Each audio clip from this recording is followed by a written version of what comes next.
Class 12 के जो आपको हमने वीडियो दिया है पिछले वीडियो में, जिसमें हमने ये बताया है कि प्रत्यावर्ती धारा के जो परिपथ प्रकार हैं, हमने बताया था परिपथ प्रकार वो 7 तरह के होते हैं।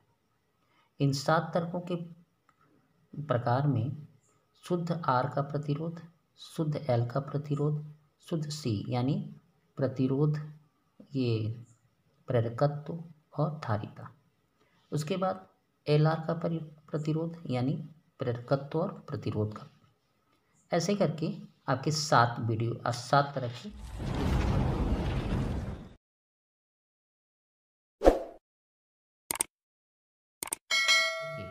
इस वीडियो में आपको हम AC का जो परिपथ है वो 7 तरह का परिपथ का हम आपको 5 चीज़ आपको देंगे हर परिपथ का।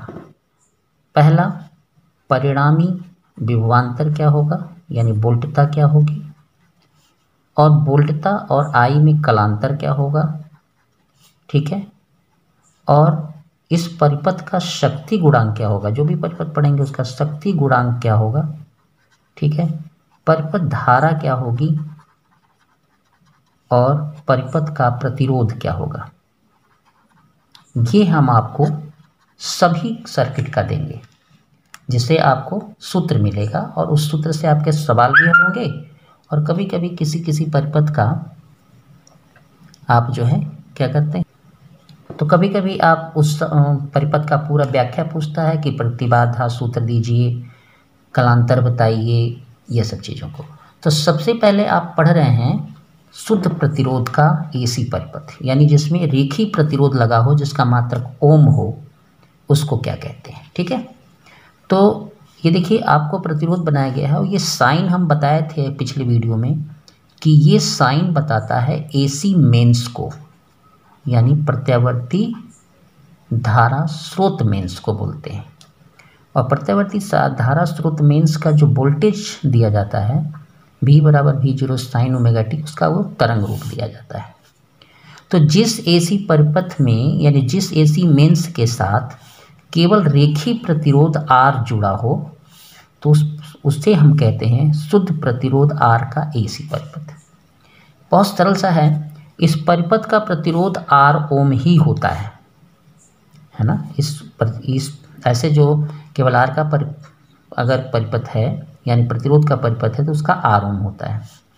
परिपथ में VI का कलांतर 0 होता है, मतलब इसका ये होता है कि V और I एक साथ चलते हैं, उनमें कलांतर नहीं मिलता, ठीक है ना। ये आपको दिख दिया। परिपथ का शक्ति गुणांक किसी भी परिपथ का cos फाई होता है, ये cos फाई को शक्ति गुणांक कहते हैं, है ना। कलांतर 0 का मतलब फाई बराबर 0 अंश, शक्ति गुणांक का मतलब पूरा cos का मान, तो कलांतर कितने का है 0 का, तो यहाँ cos की फाई की जगह क्या लिखेंगे 0, तो इसका मान कितना आएगा 1, यानी R परिपथ का शक्ति गुणांक क्या होता है 1 होता है। शक्ति क्षय क्या होगा VRMS cos फाई शक्ति गुणांक आता है, 0 रखेंगे तो VRMS IRMS आ जाता है, ठीक है। अब हम देखते हैं शुद्ध L यानी शुद्ध प्रेरकत्व का AC परिपथ, यानी ऐसा AC परिपथ, ऐसा AC मेंस का परिपथ जिसमें प्रेरकत्व कुंडली जुड़ी हो। याद रखिएगा प्रेरक कुंडली में 100 प्रेरण की क्रिया होती है। जब इसमें से धारा चलेगी तो इसमें 100 प्रेरण की क्रिया होती है।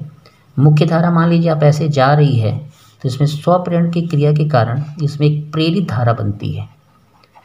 प्रेरित धारा जो होती है वो मुख्य धारा के मान को घटा देती है, यानी यहाँ से जब V और I एक साथ काउंट में चलेंगे, जैसे यहाँ पहुँचेगी धारा तैसे ही I जो होगी, चूँकि प्रेरित धारा की वजह से रुकेगी, इसीलिए उसका कलांतर चेंज हो जाता है, ठीक है। उस समय V जो है I से 90 अंश अग्रगामी हो जाता है, यानी धारा क्या होती है पश्चगामी हो जाती है, या ये कह सकते हैं कि I V से 90 अंश पश्चगामी हो जाती है। यानी आप ये कह सकते हैं कि जो V होगी VL का जो मान होगा वो I से 90 अंश अग्रगामी होगा। देखिए अग्रगामी मतलब आगे, जब हम ऐसे करते हैं तो आगे जाते हैं, जब ऐसे करते हैं तो पीछे आते हैं, नीचे होता तो पीछे आते। यानी आई और भी के बीच का कलांतर कितना हो जाएगा, 90 अंश। तो जब AC मेंस के साथ L हेनरी का कुंडली नुमा चालक जोड़ देते हैं तो उसे L का AC परिपथ कहते हैं, मतलब प्रेरकत्व का AC परिपथ कहते हैं। ठीक है, तो L के सिरों पर AC की बोल्टता जब लगाई जाती है तो स्वप्रेरण के कारण प्रेरित धारा उत्पन्न होती है जो मुख्य धारा को V से पश्चगामी कर देती है, और उसका कलांतर क्या होता है, इस परिपथ में VI के बीच का कलांतर कितना होता है, 90 अंश। 90 अंश कौन अग्रगामी होता है, V अग्रगामी होता है, और 90 अंश पश्चगामी कौन होगा, I। ठीक है ना, कोई एक अग्रगामी होगा तो दूसरा पश्चगामी ही कहलाएगा। ठीक है, तो ये आपको स्पष्ट कर दिए हम। यानी L परिपथ में VI से 90 अंश कलांतर पे आगे चलती है। ठीक है, ये जैसा कि आप ये देख रहे हैं, ये इसका कंडीशन होगा। देखिए यहाँ पे भी ये माइनस में चला गया तो ये 90 अंश आगे चला गया, इसमें 90 आगे ही दिख रहा है तो ये 90 अंश आगे ही चल रहा है। यानी दोनों समीकरण ये बताता है कि 90 अंश कलांतर से भी आगे चल रहा है। जैसे ये परिपथ होगा, जैसे अगर ये I का परिपथ हुआ 0 से तो 90 अंश अग्रगामी देखिए कैसे हुआ है, ये 90 अंश अग्रगामी दिखाया जा रहा है भी को, ये समीकरण दिखा रहे हैं 90 अंश ओमेगा टी प्लस 90 कर रहे हैं, I का 0 से शुरू होता है, ये 90 इसमें एक्स्ट्रा जोड़ा हुआ है तो भी अग्रगामी होता है। इस परिपथ का जो प्रतिरोध होता है, जो इस परिपथ में प्रतिरोध काम करता है, उसे हम कहते हैं प्रेरण प्रतिघात। इसको दिखाते किससे हैं, एक्सल से, ये दिख रहा है ना एक्सल, ये प्रेरण प्रतिघात है। और प्रेरण प्रतिघात का जो सूत्र होता है एक्सल बराबर होता है ओमेगा L। ओमेगा को हम लिखते हैं 2πfL, कोणीय आवृत्ति है, जैसे 2πn करते थे उसी तरह ये 2πf है। मात्रक किसका क्या होगा, ओम। यानी अगर किसी भी कुंडली वो प्रेरकत्व का मान अगर दिया है, L का मान दिया है, तो उसका प्रतिरोध आप जो निकालेंगे वो प्रेरण प्रतिघात कहलाएगा, और इस सूत्र से निकालेंगे। VI के बीच कलांतर 90 अंश, जैसे कि इसमें देखे थे कलांतर 90 अंश पहले ही कह चुके हैं हम। शक्ति गुणांक जो होगा ये कलांतर के अनुसार होता है, तो cos फाई बराबर cos 90 रखेंगे, क्योंकि फाई कलांतर कितने का है, 90 अंश का, तो 90 अंश रखेंगे तो क्या हो जाएगा, 0। यानी L परिपथ का, L का ऐसी परिपथ का शक्ति गुणांक कितना होता है, 0। परिपथ में धारा का तो एक ही फंडा होता है कि परिणामी वोल्टेज में उसके प्रतिरोध का भाग देते हैं, तो इसमें प्रतिरोध में कौन आएगा, प्रेरण प्रतिघात। तो I बराबर हो जाएगा V/XL। आप एक्सल को चेंज करेंगे तो ये भी कर सकते हैं, ये भी कर सकते हैं, इसका मात्रक होगा एम्पियर। ठीक हो गया ना। अब शक्ति क्षय के बारे में सोचें तो शक्ति क्षय देख ही रहे हैं आप, ये सूत्र होता है शक्ति क्षय का। इसमें कौन चेंज होना है, cos फाई, यहाँ 90 रखेंगे, 90 का मान 0 रखेंगे तो पूरा मान क्या हो जाएगा, cos 90 का मान क्या होता है, 0 होता है, तो जब 0 करेंगे तो ये पूरा मान 0 हो जाएगा। तो इस परिपथ में शक्ति क्षय कितना होगा, 0। कब होगा, जब रेजिस्टेंस R क्या हो, 0 हो। ये समझ में आ गया।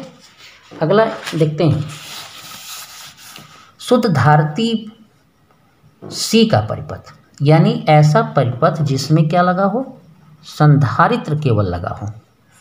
संधारित्र का काम क्या होता है, संधारित्र का काम होता है विभव को संचय करना, ऊर्जा संचय करना। ठीक है, तो सोचिए जरा कि जब यहाँ से धारा निकलेगी, वोल्टेज साथ में रहेगा, तो दोनों एक साथ चलेंगे, लेकिन जब यहाँ पहुँचेगा तो VI में से V का अगर ये संचय कर लेगा तो कौन अग्रगामी होगा, I अग्रगामी होगा और V पश्चगामी होगा।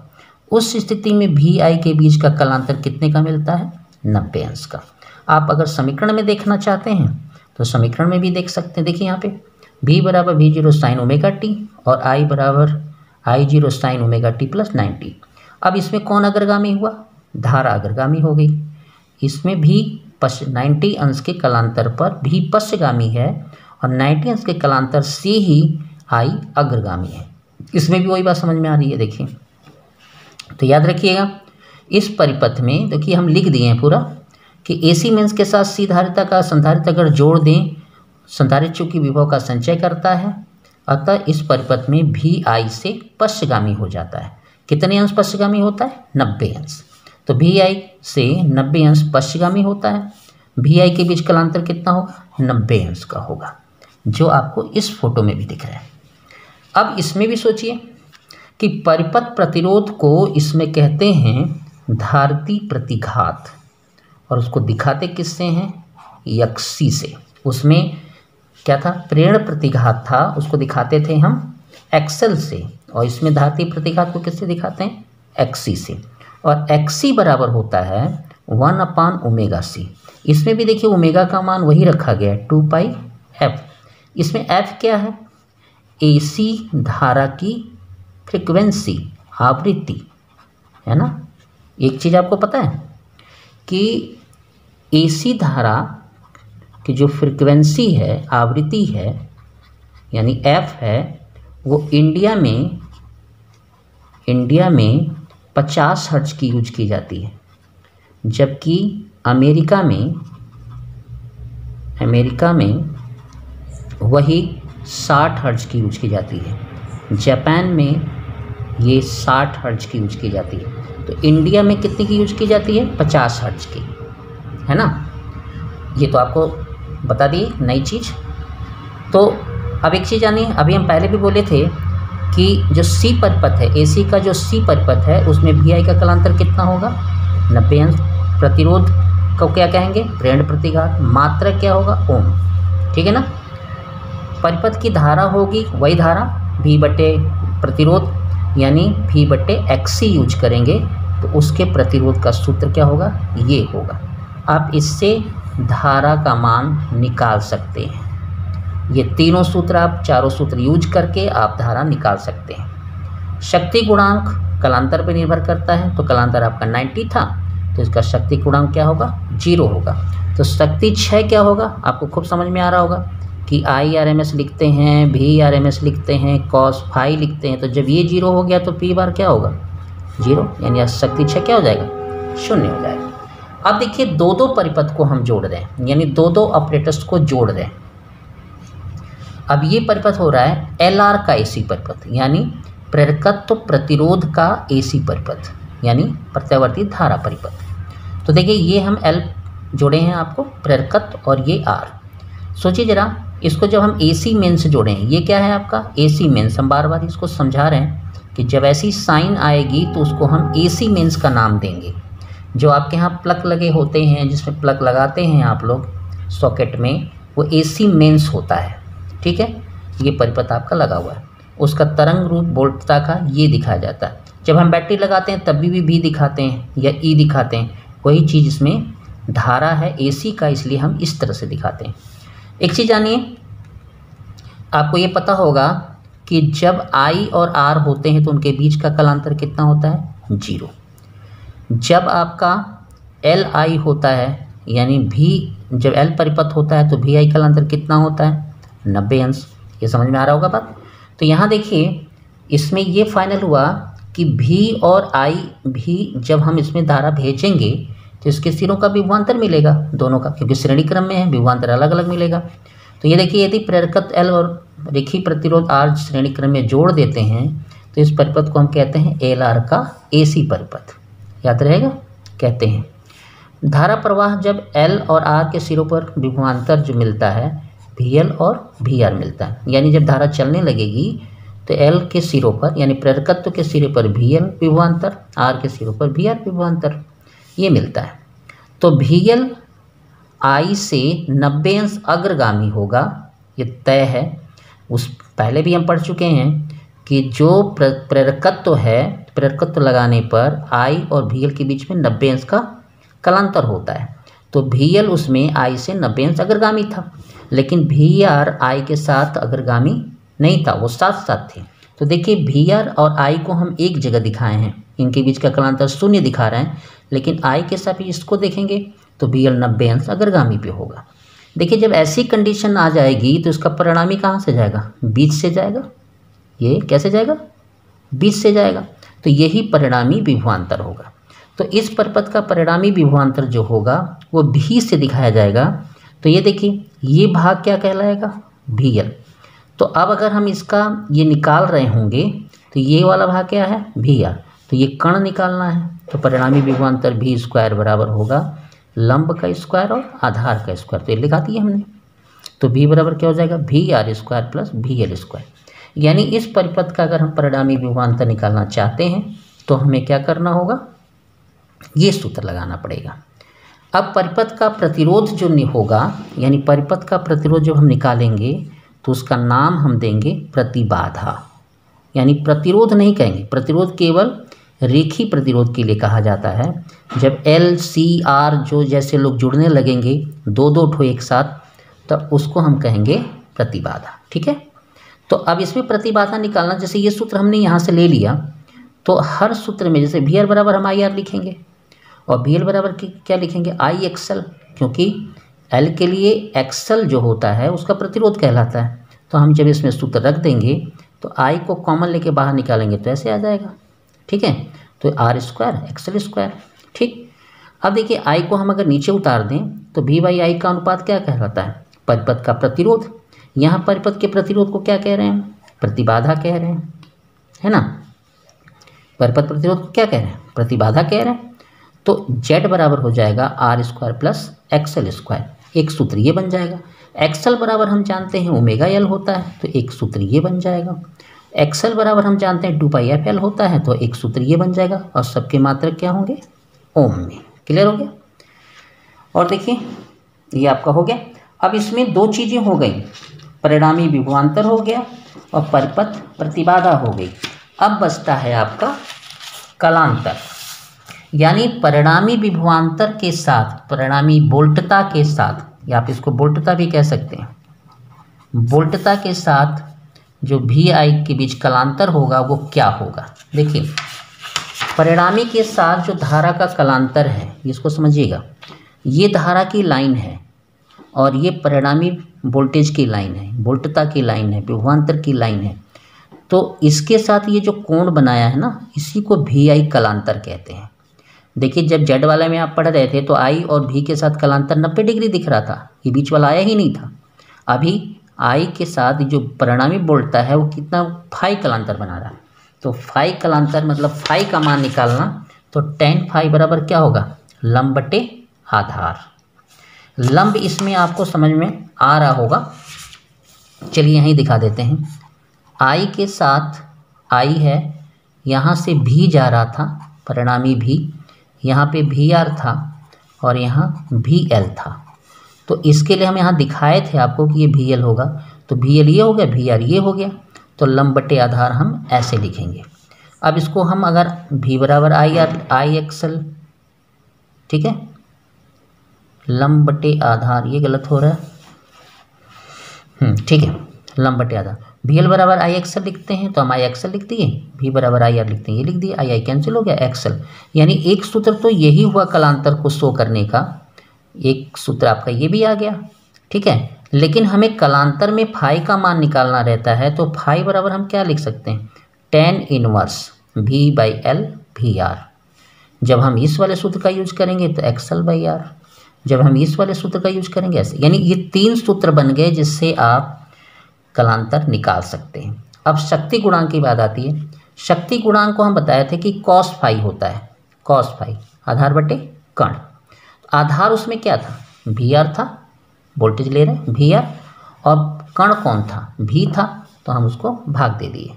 ठीक है, तो अब इसको आई आर के रूप में लिखेंगे तो भी बराबर भी आर बराबर आई आर होगा और भी बराबर आई जेड, क्योंकि ये परिणामी विभवांतर है इसीलिए हम इसे आई जेड, ये पूरे प्रतिरोध का, पूरे परिपथ का प्रतिरोध यूज कर रहे हैं, यानी प्रतिबाधा, तो आर बाई जेड भी कह सकते हैं। तो ये कॉस फाई का मान हो जाएगा। इस सूत्र से भी लगेगा, इस सूत्र से भी लगेगा और इस सूत्र से भी लगेगा। इस तरह से निकालेंगे। याद रखिएगा फाई नहीं निकालना है यहाँ पे आपको कॉस फाई का मान निकालना है, जो किस में आएगा, अंक में आएगा, वही उसका शक्ति गुणांक होगा। परिपथ की जो धारा है वो हमेशा क्या होती है, वोल्टेज बाई प्रतिरोध, तो भी बाई जेड करेंगे, तो जेड मतलब ये वाला, और जेड का मान अभी प्रतिबाधा के यही निकाले थे, यहाँ देख लीजिए जेड का मान पीछे निकाले थे। चलिए ये हो जाएगा आपका, इस तरह से आपका ये कंप्लीट होगा। समझ में आ गया। आगे देखिए, ये परिपथ देखिए, CR का AC परिपथ, CR का AC परिपथ मतलब जिसमें संधारित्र और प्रतिरोध जुड़े हों। जब हम धारा भेजेंगे तो इसके सिरों का विभवांतर VC हो जाएगा, इसका VR हो जाएगा। ये AC मेन से जुड़ा है। तो इसमें एक चीज़ आपको खूब अच्छी तरह पता होगी कि जब हम उसमें पढ़ा रहे थे तो हम कह रहे हैं कि VR और I एक साथ रहते हैं, यानी R के सिरों का विभवांतर और I का कलांतर क्या होता है, 0 होता है। लेकिन I का VC के साथ कलांतर 90 अंश का होता है, ये 90 अंश का होता है। लेकिन VC बैक होती है, यानी I से 90 अंश पश्चगामी होती है। तो पश्चगामी होने के कारण इसे नीचे दिखाया गया है, ठीक है।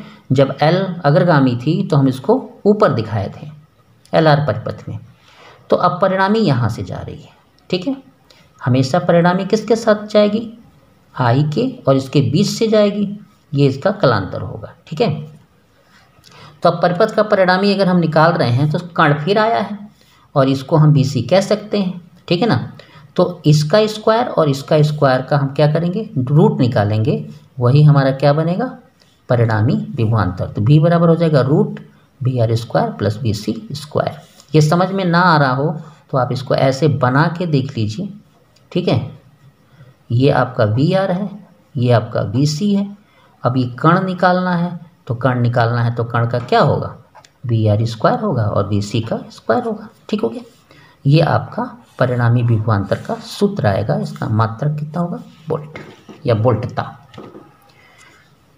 परिपथ प्रतिबाधा निकालने के लिए इसका हम यूज कर लेते हैं, ठीक है। अभी हम थोड़ी देर पहले बताए थे कि VR बराबर होगा IR, उसी तरह VC बराबर क्या होगा, IXC होगा, जैसे उसमें बताए थे, ठीक है। तो हम इसको यहाँ पे ऐड कर दिए, I को कॉमन ले लिए, कॉमन निकाल के बाहर ले लिए, तो V/I को परिणामी प्रतिरोध कहेंगे, जिससे हम क्या कहेंगे, प्रतिबाधा, परिपथ प्रतिबाधा Z कहेंगे। जहाँ सिंगल L सिंगल XC प्रयोग होता था वहाँ हम प्रतिघात कहते थे, R को प्रतिरोध कहते थे।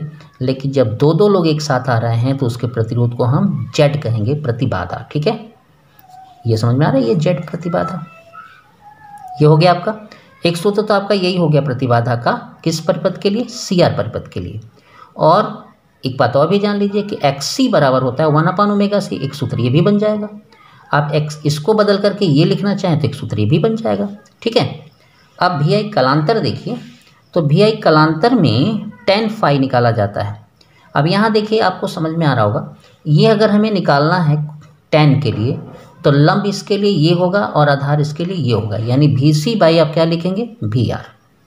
अब जैसे कि इसमें देखिए BC बराबर IXC, V बराबर IR, तो I अगर रखेंगे I तो कट जाएगा, तो XC/R भी आएगा।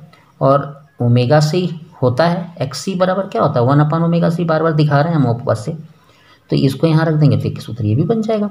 यानी कलांतर जब निकालना होगा तो फाई बराबर tan इनवर्स करेंगे, तो एक सूत्र ये लिख सकते हैं, एक सूत्र इसके साथ लिख सकते हैं, एक सूत्र इसके साथ लिख सकते हैं, तो ये आपका होगा ये, ठीक है। शक्ति गुणांक आ रहा होगा आगे।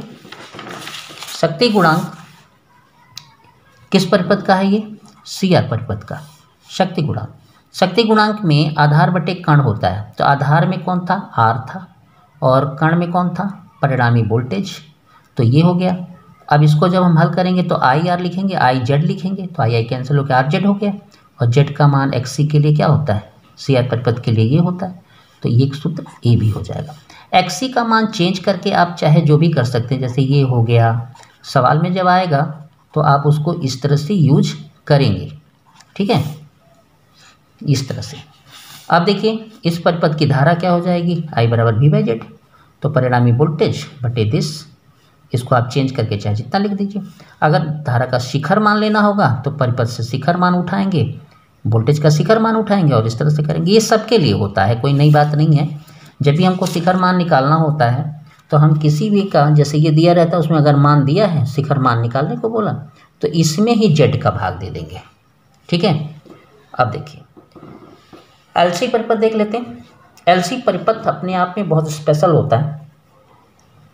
ये देखिए L है, मतलब प्रेरकत्व, और ये धारिता, संधारित्र दोनों जुड़े हुए हैं, AC मेन से जुड़े हुए हैं। जब इसमें धारा चलेगी तो एक बात का याद रखिए कि ये वाला I के साथ 90 अंश अग्रगामी होता है और ये वाला आई के साथ यानी BC आई के साथ 90 अंश पश्चिमगामी, ये आई के साथ 90 अंश अग्रगामी होता है। समझ में आ रही मेरी बात? तो अगर हम इसमें ये देखें तो ये ग्राफ निकल के आएगा कि आई यहाँ से चलेगा तो BC 90 अंश पश्चिमगामी और VL 90 अंश अग्रगामी। इन दोनों का परिणामी विभवांतर अगर हम निकाल रहे हैं, परिपथ का परिणामी विभवांतर वोल्टेज निकाल रहे हैं, तो अब ये सीधी लाइन में है, दोनों का मुंह दो तरफ है, सदिश गुणन यूज करेंगे, सदिश योग यूज करेंगे, तो दोनों का विभवांतर परिणामी पाने के लिए हम इसको क्या करेंगे, घटा देंगे। ठीक हो गया, ये घटाना हो गया। ये समझ में आ गई बात आपको।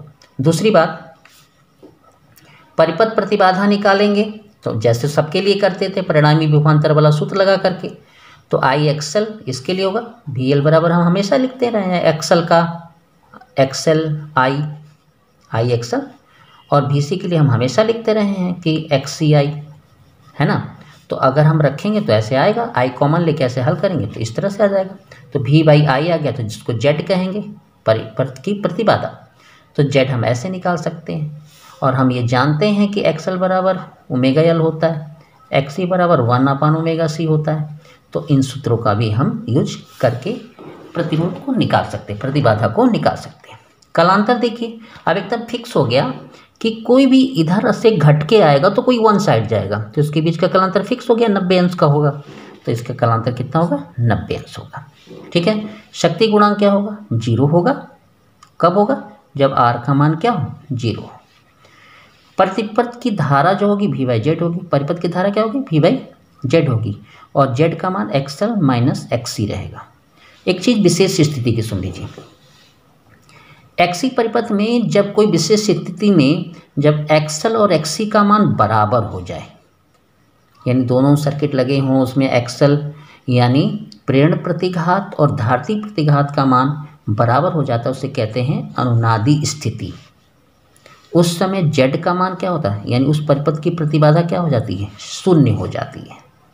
याद रखिएगा, किसी भी परिपथ में R 0 होने पर, यानी रेखीय प्रतिरोध का मान 0 होने पर धारती प्रतिघात और प्रेरण प्रतिघात के मान आपस में बराबर हो जाते हैं, तो Z यानी उस परिपथ की प्रतिबाधा 0 हो जाती है। तो उस स्थिति में आपको फ्रीक्वेंसी मिलती है XL बराबर XC, ω/L बराबर 1/ω/C। देखिए ये सीधा सीधा मान लिख रहे हैं, पीछे हम बताएं XL बराबर ω/L, ये हो गया, ये ओमेगा बराबर जब हल देंगे हम ω² बराबर 1/LC, देखिए ये L यहाँ से आ गया था, तो ओमेगा बराबर हो जाएगा 1/√LC। इसको कहते हैं कोणीय आवृत्ति। जब ओमेगा को हम 2πf कहेंगे तो 1/√LC कहेंगे अनुनादी, तब ये F बराबर हम जब सूत्र बनाएंगे इसको कहते हैं अनुनादी आवृत्ति। क्लियर, समझ में आ रहा है? इस पर बहुत सवाल पूछा जाता है, आप इसको ठीक से समझिएगा। अनुनादी स्थिति में, अनुनादी स्थिति में XL और XC आपस में बराबर होते हैं और Z का मान क्या होता है, 0। समझ में आ गया? चलिए, एक लास्ट परिपथ है और मोस्ट इम्पॉर्टेंट परिपथ माना जाता है उसको LCR परिपथ। इसमें प्रेरकत्व, संधारित्र और प्रतिरोध तीनों आए हुए हैं। ठीक है, तो ऐसा AC मेंस का परिपथ जिसमें प्रेरकत्व, संधारित्र और प्रतिरोध तीनों एक साथ आते हैं उसे हम कहते हैं LCR का AC परिपथ। ठीक है, समझ में आ गया?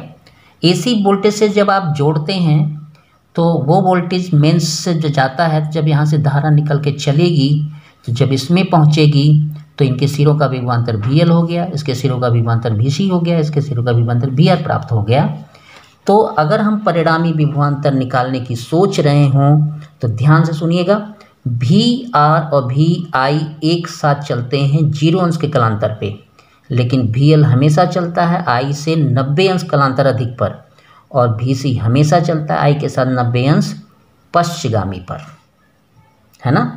अब सोच के देखिए कि इन दोनों का कॉम्बिनेशन अगर हम बनाते हैं दोनों में से, तो दोनों में से किसी को घटा के बनाएंगे, यहाँ का परिणामी निकालना होगा। तो चूंकि दोनों के मुख विपरीत हैं तो परिणामी किसी एक साइड जाएगा, चाहे इस साइड आए चाहे उस साइड जाए। तो वी एल माइनस वी सी देखिए हमने लगाया है यह मान करके कि वी एल बड़ा है वी सी से, ठीक है। तो परिणामी विभवांतर कहाँ से जाएगा, यहाँ से जाएगा। तो एक ये बना और एक यहाँ का वी आर बना, ठीक है। तो परिणामी विभवांतर जब निकाला जाएगा तो इसका स्क्वायर लेंगे, यानी वी आर का स्क्वायर लेंगे और इसका स्क्वायर लेंगे, तो परिणामी विभवांतर आपका आएगा। तो इस परिपथ का परिणामी विभवांतर होगा V R square plus V L minus V C का स्क्वायर। अब एक चीज़ और भी जान लीजिए, ये विभवांतर के लिए, परिणामी वोल्टेज के लिए, ये जो दिख रहा है ना सर्किट, ये परिणामी वोल्टेज है। ये तीनों जो वोल्टेज आए हुए हैं इनका परिणामी, ठीक है, परिणामी वोल्टेज है। अब प्रतिबाधा अगर निकालनी होगी तो जैसे हम लोग हर बार पढ़ते हैं, वी आर को हम कहते हैं आई आर, वी एल इसको हम कहते हैं आई एक्स एल, है ना, वी सी को हम कहते हैं आई एक्स सी। वो हमने यूज कर दिया, आई को कॉमन लिया तो परिणामी प्रतिबाधा आ गई ये। उसके बाद भी ये जो सूत्र आप एक्सएल बराबर पढ़ रहे हैं, तो एक्सएल बराबर तो हम लोग पढ़ते ही हैं ओमेगा एल, एक्सी बराबर हम पढ़ते ही 1/ओमेगा सी। अब इसमें कोई नया चीज़ तो रहा नहीं, तो बार बार इसको चेंज करके भी एक नया सूत्र आप बना सकते हैं। अगला है वी आई कलांतर। कलांतर में हमेशा होता है लंब बटे आधार। जैसा कि आप इसमें देख रहे हैं कि आपका लंब ये है और आधार ये, यहाँ भी तो ये चीज़ आ रही है, ये लंब है और ये आधार है, या ये कह लीजिए आधार है। तो लंब आधार जब लेंगे तो लंब बटे आधार में हम परिणामी वोल्टेज को दिखा रहे हैं V L minus V C, V R, X L minus R, मतलब मान रख के आई, ये वाला जो अभी बता रहे थे हम आई एक्स एल करके, ठीक है। तो ये कर देंगे, तो करके ये तीन सूत्र आपको रन करेंगे। लेकिन हमें फाई निकालना है तो tan इनवर्स लेके निकालेंगे, तो तीनों सूत्र से आप सवाल को हल कर सकते हैं। परिपथ का शक्ति गुणांक देखते हैं। परिपथ का शक्ति गुणांक जो हमारा है, देखिए cos फाई बराबर वी आर, cos फाई बराबर आधार बटे कण। तो आधार का मतलब आपका हो गया आपका वी आर, कण का मतलब हो गया ये वी। तो हम ऐसा भी कर सकते हैं वी बटे आर, आर बाई जेड, और आर बाई जेड का मतलब अभी जेड आप निकाले थे, ये जेड आपको नहीं निकाला था, इसका यूज कर लीजिए आप, ठीक है। परिपथ धारा निकालनी होगी तो वी बाई जेड, ये सूत्र बन जाएगा एम्पियर में, इसका मान होगा ओम में, ये अंश में होगा, कलांतर थीटा सीटा में होगा, और ये हो जाएगा शक्ति 6 में, ऐसा सूत्र लग जाएगा। धन्यवाद आपको पूरा वीडियो देखने के लिए। और अगर आप ठीक से समझना चाहते हैं तो पूरा वीडियो को ठीक से देखें और आगे के वीडियो को भी आप कंटिन्यू करें, तब आपको ये चैप्टर ठीक होगा। अगला टॉपिक जो देंगे वो हम इन पर छोटे छोटे न्यूमेरिकल का ही देंगे। उसके लिए आप तैयार रहिए और वेट कीजिए। धन्यवाद।